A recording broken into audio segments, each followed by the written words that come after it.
পাটনি সোমবার রাত 8টায় জাহিদ হোসেন আছে এডিটর স্পিকে জানিয়ে দিচ্ছি শিরোনাম। মন্ত্রিসভার রদ বদলের ইঙ্গিত, ওবায়দুল কাদেরের মহাজোট নয় ঐকমত্যের সরকারে আছে জাতীয় পার্টি।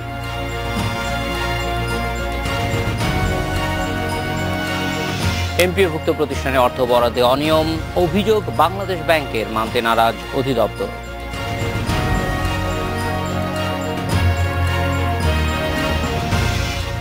নানা আয়োজনে দেশজুড়ে রবীন্দ্র জয়ন্তী উদযাপন, সরকারি উদ্যোগে রবীন্দ্র চর্চা প্রতিষ্ঠান করার তাগিদ।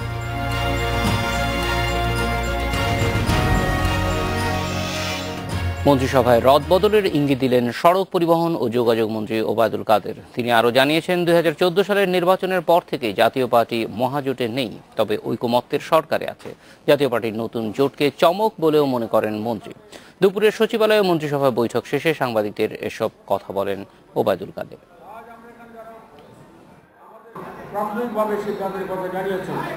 জাতীয় পার্টির চেয়ারম্যান হোসেন মোহাম্মদ এরশাদ 58টি দল নিয়ে নতুন রাজনৈতিক জোটের ঘোষণা দেওয়ার পর চলছে নানা আলোচনা। এবার তাতে যোগ দিলেন আওয়ামী লীগ সাধারণ সম্পাদক এবং সড়ক পরিবহন ও সেতুমন্ত্রী ওবায়দুল কাদের। সোমবার সচিবালয়ে মন্ত্রিসভার বৈঠক শেষে সাংবাদিকদের কাছে তিনি জানান, জাতীয় পার্টি মহাজোটে নেই, তবে ঐকমত্যের সরকারে আছে। জাতীয় পার্টি মহাজোটে 2014 সাল থেকে নেই, তারা এখন যেটা আছে সেটা ঐকমত্যের সরকার। এরশাদ সাহেব যদি মনে করেন তিনি জোট করবেন, 60 দল কেন 160 দলের জোটও তিনি করতে পারেন। জাতীয় পার্টির নতুন জোটকে চমক চিহ্নিত করে ওবায়দুল কাদের বলেন, চমকের এ রেশ কাটতে সময় লাগবে। এ সময় মন্ত্রিসভায় সম্ভাব্য রদবদলের ইঙ্গিত দেন তিনি। ক্যাবিনেটের রিসাফল তো হয়তো একটা হবে, অনেক দিন হয়ে গেছে, তো সেখানে কারা থাকবেন না সেটা তো একান্তভাবে প্রধানমন্ত্রী ব্যক্তি, চাঁদ উঠলে সবাই দেখবে।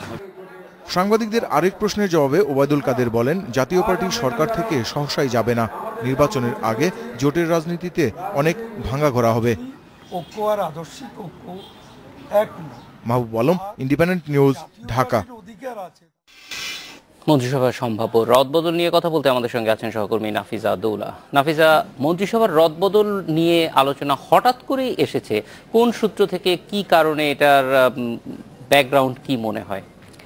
জাহিদ, আপনাকে যে প্রতিবেদনটি কিছুক্ষণ আগেই সম্প্রচার হচ্ছিল সেখানে কিন্তু বলা হচ্ছিল জাতীয় পার্টি আলাদা একটি জোট গঠন করেছে এবং জাতীয় পার্টি এই জোট গঠনের আগেই কিন্তু হোসেন মোহাম্মদ এরশাদ জানিয়েছিলেন যে তারা এটি বেশ কয়েকবারই বলা যায় যে বেশ কয়েকবার কিন্তু জাতীয় পার্টির চেয়ারম্যান হোসেন মোহাম্মদ এরশাদ বলে আসছেন যে সরকারের অংশ হিসেবে তাদের তার দলের যে 3 সদস্য সরকারের মন্ত্রী প্রতিমন্ত্রী পদে আছেন তাদেরকে সেখান থেকে পদত্যাগ করিয়ে নিয়ে আসা হবে এবং তারা একদম স্বতন্ত্রভাবেই বিরোধী দলের চরিত্রে তারা ঢেকে যাবেন বলে একটি দাবি করে আসছেন।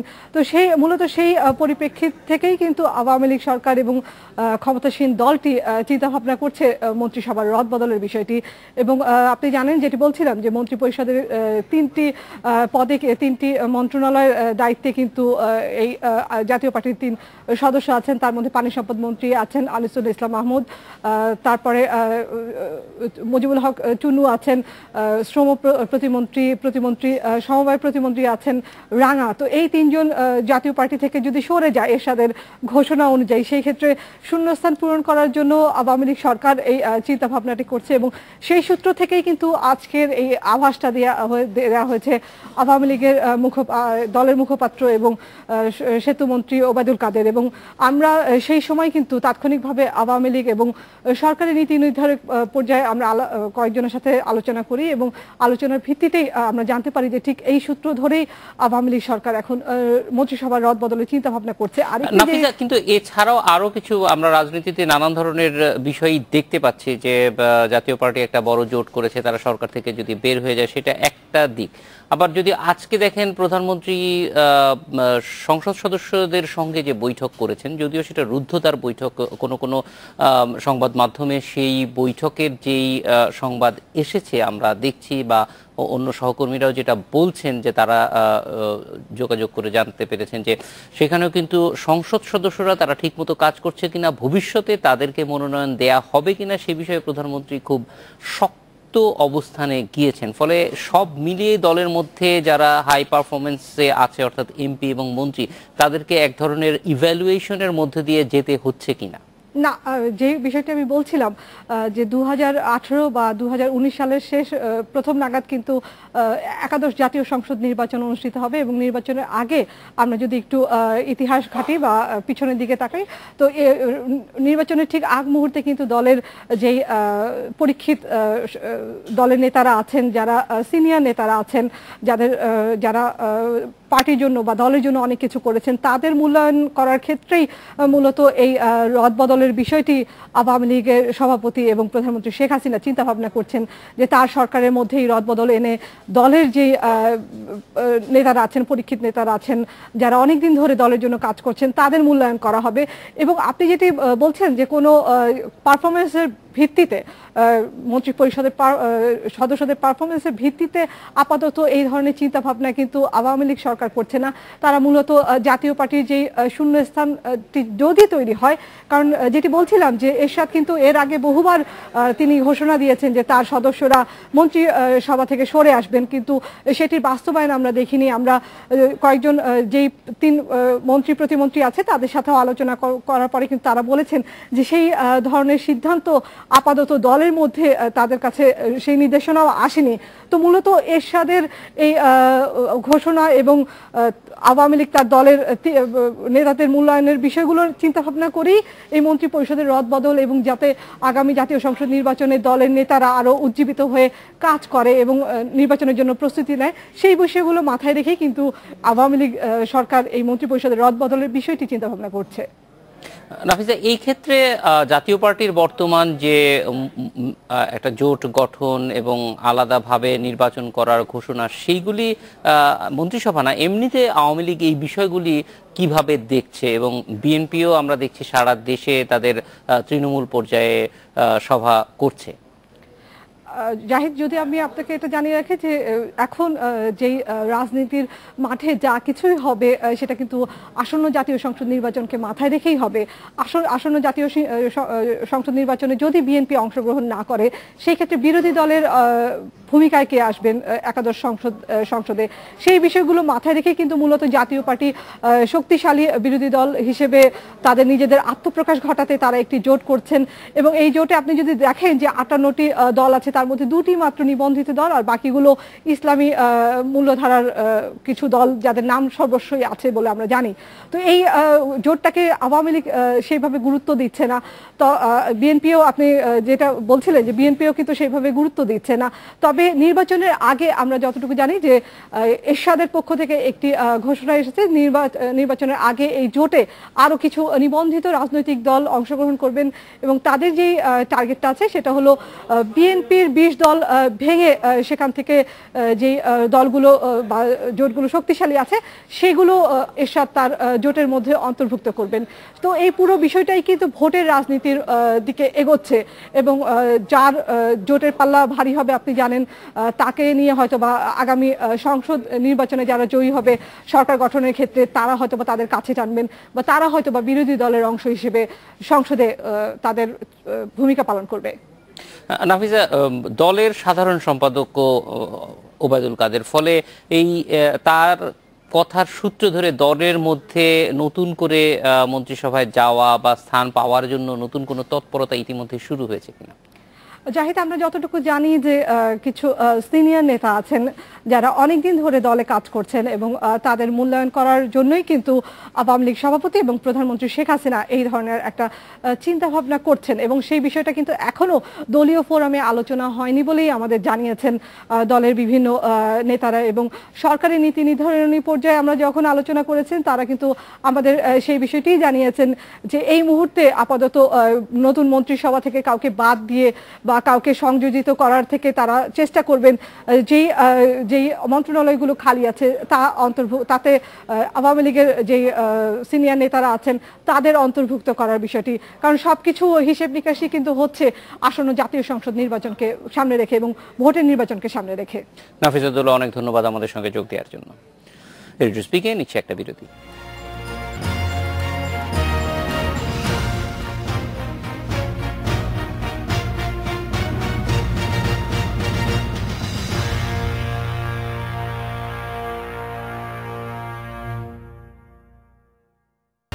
বেসরকারি স্কুল কলেজ শিক্ষকদের বেতন খাতে বরাদ্দ সরকারি অর্থের বড় ধরনের অনিয়ম পেয়েছে বাংলাদেশ ব্যাংকের তদন্ত দল। তাদের প্রতিবেদনে বলা হয়েছে খরচ না হওয়া ৬১৪ কোটি টাকা ফেরত যায়নি অর্থ মন্ত্রণালয়ে। এই টাকার লভ্যাংশ তুলে নিয়েছে মাধ্যমিক ও উচ্চশিক্ষা অধিদপ্তরের কিছু কর্মকর্তা। তবে অধিদপ্তরের দাবি কোনো অনিয়ম হয়নি, শিক্ষকদের প্রয়োজনই রেখে দেয়া হয়েছে টাকা।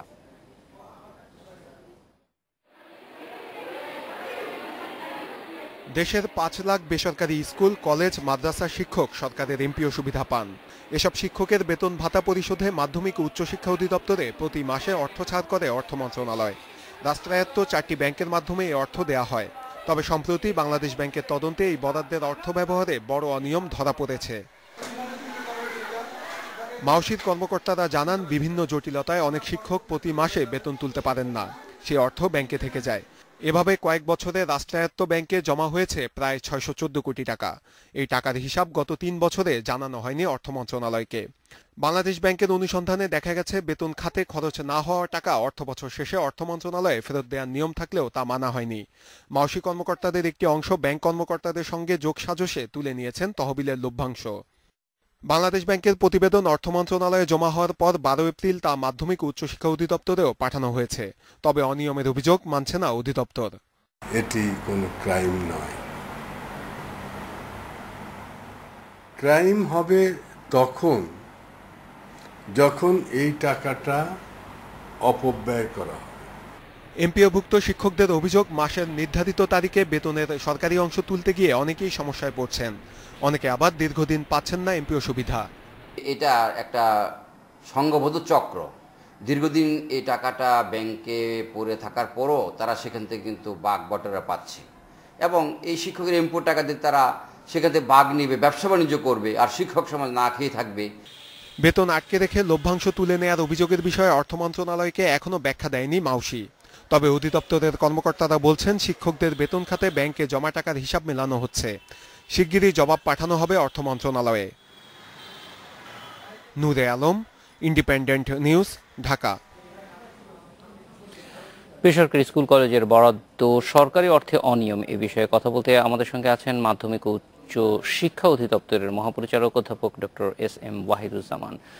স্বাগত অধ্যাপক এস.এম. ওয়াহিদুজ্জামান। একটু জানতে চাই যে এই বিষয়টি আপনারা কিভাবে দেখছেন, বা আপনাদের কাছে ইতিমধ্যেই ব্যাংক থেকে জানানো হয়েছে কিনা, তদন্ত করার সময় আপনাদেরকে অবহিত করা হয়েছিল কিনা? এটি অবশ্য তদন্তের বিষয় নয়। কারণ হলো যে আমরা প্রতি মাসে প্রায় ১,০০০ কোটি টাকা এরকম শিক্ষকবৃন্দকে এমপিও দিয়ে থাকি। এই এমপিওর মধ্যে নানাবিধ কারণে, কারো হয়তো স্টপ পেমেন্ট করা হয়েছে, কারো হয়তো এই মুহূর্তে এমপিও পাওয়ার সুযোগ নেই, মামলা হয়েছে, এরকম অনেকগুলো কারণই আছে, যে সমস্ত কারণে সব টাকা ডিস্ট্রিবিউট হয় না, এবং এই আনডিস্ট্রিবিউটেড টাকাগুলো বৎসরের শেষে জুন মাসে ব্যাংকগুলো ফেরত দিয়ে থাকে, এবং আমাদেরকে ট্রেজারি চালান দিয়ে বুঝিয়ে দেয় যে এত টাকা আমার ব্যাংকে ছিল, জমা ছিল, বা অবিতরণকৃত টাকা ছিল। সেই টাকা আমরা পরবর্তী সেশনে আবার এই খরচ মেটানোর জন্য ব্যবহার করি। ফলে এখানে অনিয়মের প্রশ্ন নেই, কারণ আমরা কিন্তু সব টাকা যেমন আমরা ব্যাংকেও রাখি না, বা সব টাকা আবার বাড়িতেও রাখি না।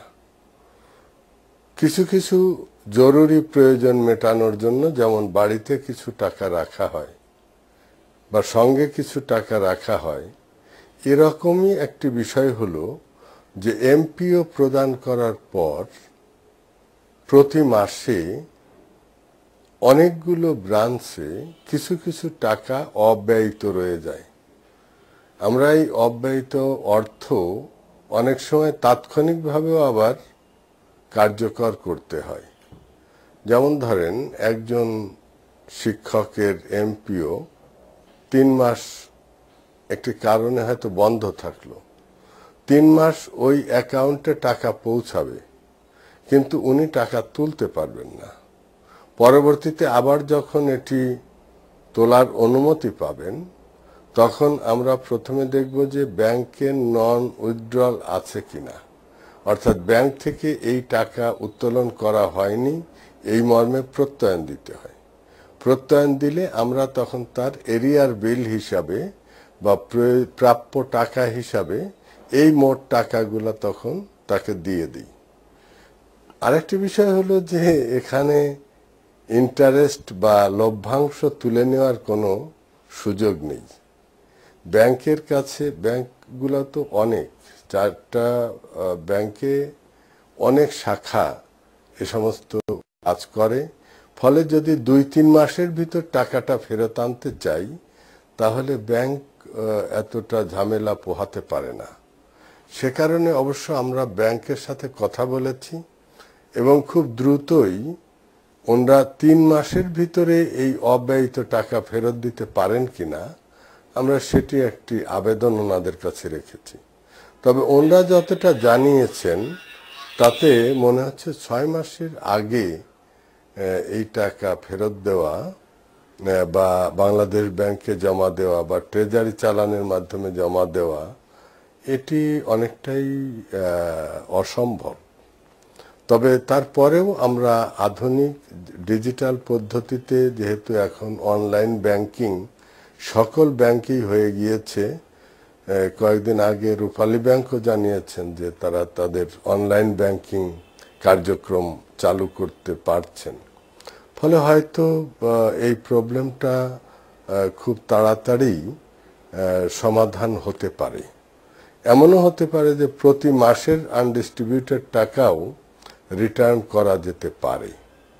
জনাব ওয়াহিদুজ্জামান, আমরা অনেক সময় এমপিওভুক্ত শিক্ষকদের কাছ থেকে এরকম অভিযোগ শুনতে পারি যে তারা তাদের এমপিওর অংশের যে টাকাটা সেটা নির্ধারিত সময়ের অনেক পরে পান। এই জিনিসটাকে আরো কিভাবে, কারণ এখন ব্যাংকিং ব্যবস্থা আপনি যেটা বলছিলেন অনেক বেশি আধুনিক হয়েছে, ডিজিটাইজ হয়ে গেছে, সেইটার সুফলটা আরো বেশি করে যাতে পেতে পারে সেই জন্য কি ধরনের উদ্যোগ ব্যবস্থা নেওয়া হচ্ছে, আমরা একটা বিরতির পর আপনার কাছ থেকে জানবো।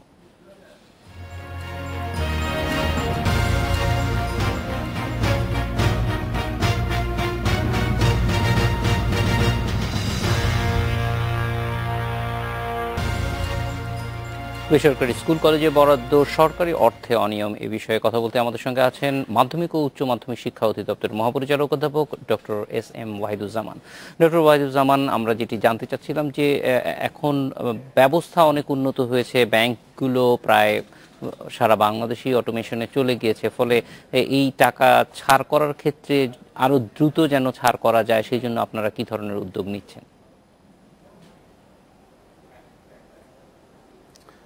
টাকা ছাড় করা হয় খুব দ্রুতই, কিন্তু আমরা এমনি সরকারি কর্মকর্তারাও কিন্তু 1 তারিখের আগে বেতন পাই না। ফলে আমাদের যে টাকা দিতে দেরি হয় কথাটি ঠিক নয়।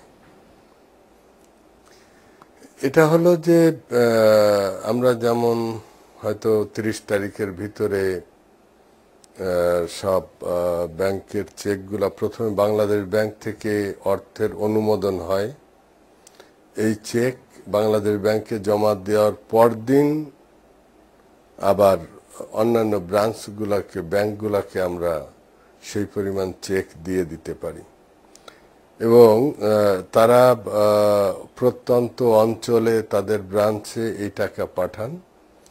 এতদিন ম্যানুয়ালি পাঠানো হতো, এখন অধিকাংশ ব্রাঞ্চই অটোমেশনের আওতায় এসেছে।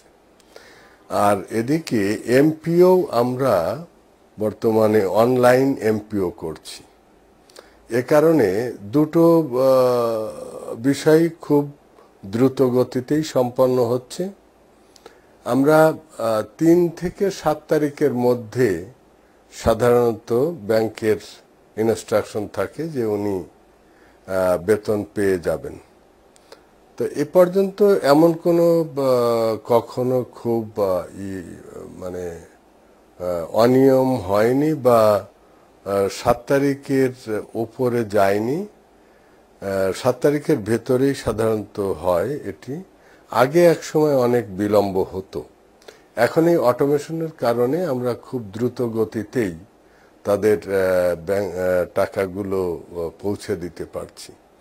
অবশ্য এখনো শিক্ষকবৃন্দের নিজস্ব অ্যাকাউন্টে দিতে পারছি না। এটা প্রথমে স্কুল কলেজের অ্যাকাউন্টে যায়, ওখান থেকে আবার বিভিন্ন জনের অ্যাকাউন্টে ট্রান্সফার হয়।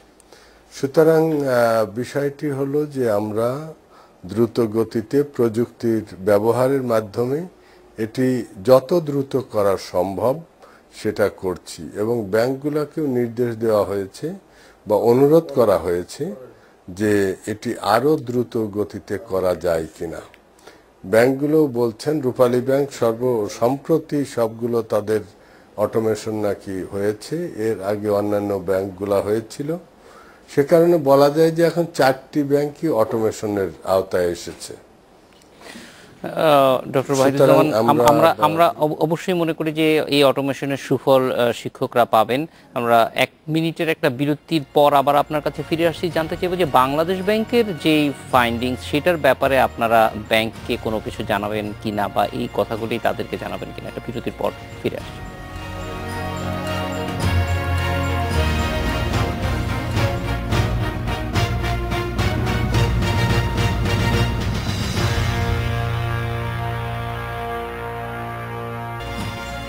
ডক্টর ওয়াহিদুজ্জামান, যেটি জানতে চাচ্ছিলাম যে আপনারা বাংলাদেশ ব্যাংক বা অর্থ মন্ত্রণালয়কে এই ব্যাপারে কিছু জানাবেন কিনা, বিশেষ করে বাংলাদেশ ব্যাংক যে কথাটি বলছে যে এখানে যে টাকাটা পড়ে থাকছে সেখানকার লভ্যাংশ কেউ কেউ নিয়ে যাচ্ছেন ব্যক্তি, যেটি আপনিও বলছিলেন প্রায় অসম্ভব, সেই ব্যাপারে আপনাদের কোনো বক্তব্য থাকবে কিনা?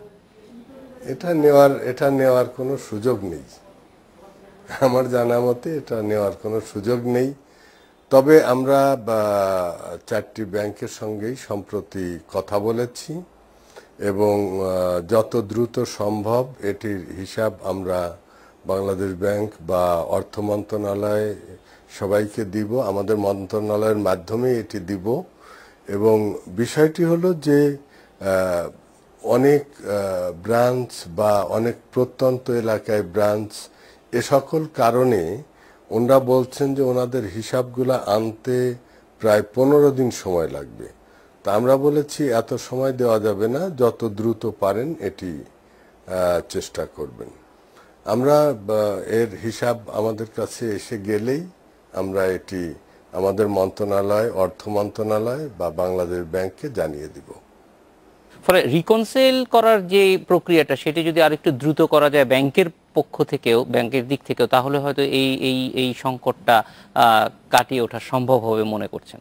তাদেরকে অনুরোধ করেছি, আমরা সেটি ওনাদেরকে অনুরোধ করেছি, যেহেতু এখন সবকিছুই অনলাইন হচ্ছে এবং অটোমেশন হয়েছে, এমপিও ডিসেন্ট্রালাইজ করা হয়েছে, অনলাইন এমপিও হচ্ছে, ফলে যেহেতু সবকিছুই প্রযুক্তি ব্যবহার করে সম্পন্ন করছি, আমার দৃঢ় বিশ্বাস আমরা অতি দ্রুত বাংলাদেশ ব্যাংক, অর্থ মন্ত্রণালয় এবং আমাদের শিক্ষা মন্ত্রণালয়কে বিষয়টি অবহিত করতে পারবো।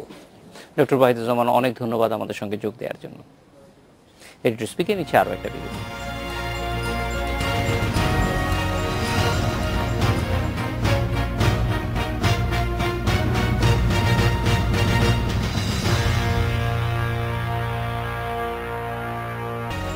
আজ 25 বৈশাখ, রবীন্দ্র জয়ন্তী।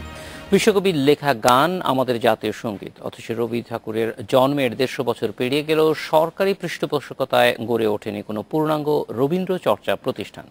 রবীন্দ্র জয়ন্তীর আয়োজন নিয়ে কথা বলতে আমাদের সঙ্গে আছেন উত্তরাঞ্চল প্রধান হাসিবুর রহমান। হাসিবুর রহমান, উত্তরাঞ্চলে আজকে কি কি ধরনের উৎসব হয়েছে এবং সামগ্রিকভাবে উদযাপনটা কেমন ছিল?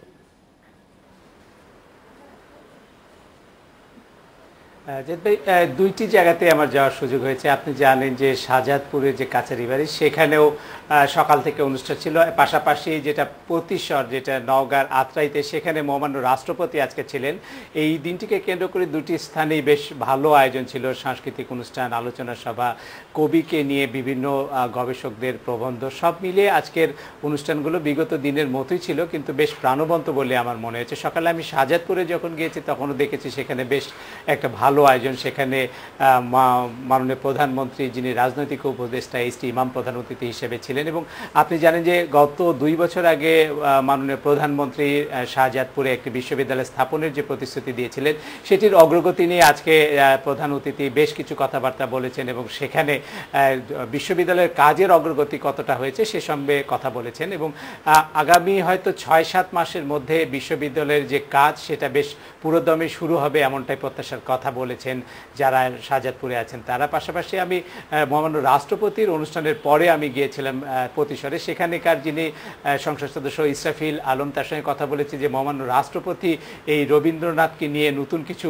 প্রতিশ্রুতি দিলেন কিনা। তিনি যেটা বলেছেন যে জনসমক্ষে কোনো প্রতিশ্রুতি দেয়নি, তবে রবীন্দ্রনাথের যে এই প্রতিশরের কাছারি বাড়ি, সেটার উন্নয়নে অনেক কিছু উনি ভেতরে ভেতরে একটা পরিকল্পনার কথা তার সঙ্গে শেয়ার করেছেন। একইভাবে সেখানে আজকে ছিলেন সাংস্কৃতিক মন্ত্রণালয়ের উচ্চ পর্যায়ের কর্মকর্তাদের পাশাপাশি বেশ কয়েকজন মন্ত্রীও, তারাও কিন্তু এইখানকার গুরুত্ব বুঝতে পেরেছেন। আর আপনাকে একটা বিষয় জানিয়ে রাখি যে এইখানকার যে গুরুত্ব, বিশেষ করে শাহজাদপুর এবং প্রতিশরে, সেখানে নানাভাবে গুরুত্বপূর্ণ হলেও রবি ঠাকুরের হারিয়ে যাওয়া জিনিসগুলো সংগ্রহের ব্যাপারে খুব একটা বেশি কিছু আমার নজরে পড়েনি। যদিও আমি 8 থেকে 9 বছর ধরে রবীন্দ্রনাথের বিভিন্ন বিষয় নিয়ে কাজ করছি, কিন্তু আমার নজরে পড়েনি। এখানে যা আমি দেখতে পেয়েছি যে শাহজাদপুরে যেটুকু সংগ্রহ করা হয়েছে, এখন যিনি প্রত্নতত্ত্ব অধিদপ্তরের এই রাজশাহী অঞ্চলের দায়িত্বে আছেন, রংপুর অঞ্চলের দায়িত্বে আছেন নাহিদ সুলতানা, তিনি ব্যক্তিগত উদ্যোগে কিছু হারিয়ে যাওয়া নমুনা সংগ্রহ করেছেন বা কবির স্মৃতি কিছু বিজড়িত কিছু জিনিস সংগ্রহ করেছেন। একইভাবে যেটা আত্রাইতে রয়েছে, মামুন নামে এক ভদ্রলোক রয়েছেন যিনি নিজের খরচে নিজের উদ্যোগে কিছু জিনিস সংগ্রহ করেছিলেন, সেগুলো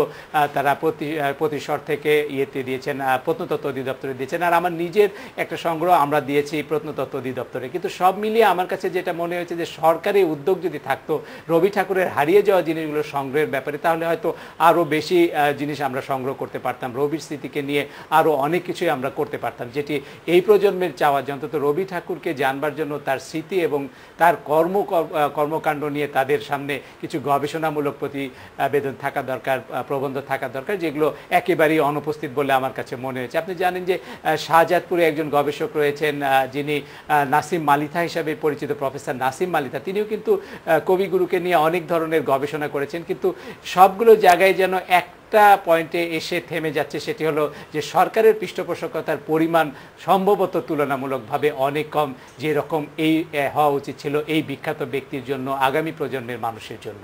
হাসিবুর রহমান, আমরা দেখি যে রবীন্দ্রনাথের লেখায় তিনি যখন এই উত্তরাঞ্চলে এলেন তারপর থেকে মানুষের সঙ্গে সংযোগ এবং তার লেখায় লোক উপাদান অনেক বেশি এসেছে। একটা বলা যায় এটা একটা মৌলিক পরিবর্তন। কিন্তু এই অঞ্চলের মানুষ, অর্থাৎ প্রতিশর অথবা শাহজাদপুর বা আরও যে এলাকাগুলি তিনি বিচরণ করেছেন, সেইখানকার মানুষের রবীন্দ্রনাথ সম্পর্কে সাধারণ মানুষের ভাবনা এখন কি, তাদের কোনো ধরনের ভাবনা আছে কিনা, বা তারা কিভাবে দেখছেন রবীন্দ্রনাথকে? কবিগুরু রবীন্দ্রনাথ ঠাকুরকে নিয়ে কিন্তু বাঙালির উৎসাহের কোনো কমতি নেই। আমি আজ থেকে 10 বছর বা 15 বছর আগে যা দেখেছি, এই উৎসাহের যেন দিন দিন বাড়ছে। কিন্তু ঠিক এই উৎসাহের যে লালন করবার বিষয়টি, সেটি কিন্তু পৃষ্ঠপোষকতার দিক থেকে একেবারে পিছনে পড়ে আছে। আর আমি কয়েক বছর আগে শিলাইদহতে গিয়েছিলাম, যেখানে কবিগুরুকে দেখেছেন এমন এক ভদ্রলোকের সঙ্গে সাক্ষাৎকার নিতে গিয়ে তার কাছ থেকে আমি যে কথাটি শুনেছি, আমার কাছে মনে হয়েছে প্রজাদের যে তার প্রতি ভালোবাসা, সেটা ছিল অস্বাভাবিক। তিনি আমাকে একটা গল্প শুনিয়েছিলেন, সেটি হলো যে পদ্মার চরে একটি তার প্রজার খেতে একটি লাউ হয়েছিল, সেটার ওজন ছিল প্রায় 15 কেজির মতো। প্রায় 8-9 কিলোমিটার চর পাড়ি দিয়ে সেই প্রজা তার লাউটি ঘাড়ে করে রবি ঠাকুরকে দিতে এসেছিলেন। আরেকটি গল্প আমি আত্রাইতে শুনেছি যে রবি ঠাকুর একবার প্রজাদের কাছে এসেছিলেন যে নানা ধরনের তাদের বাকি থাকে, বকেয়া থাকে, সেরকম একজন প্রজার কাছ থেকে তিনি যখন টাকা নিচ্ছিলেন তখন আরেকটি প্রজা এসে জানালেন যে হুজুর তার কাছে একজন প্রজা হাতি নিয়ে এসে দেখাতে। রবি ঠাকুর খুব অবাক হয়েছিলেন, তিনি বলেছিলেন যে রাজা বা জমিদারের হাতি নেই কিন্তু প্রজার হাতি আছে, এটা কিন্তু খুবই তার কাছে সুখকর একটা বিষয় ছিল বলে আমি জানতে পেরেছি। এবং আপনাকে আরেকটু জানিয়ে দিই যে অনেক ধন্যবাদ আমাদের সঙ্গে যোগ দেওয়ার জন্য। এই ছিল আজকের এডিটর স্পিকে। আমন্ত্রণ আমাদের পরে রাখবেন।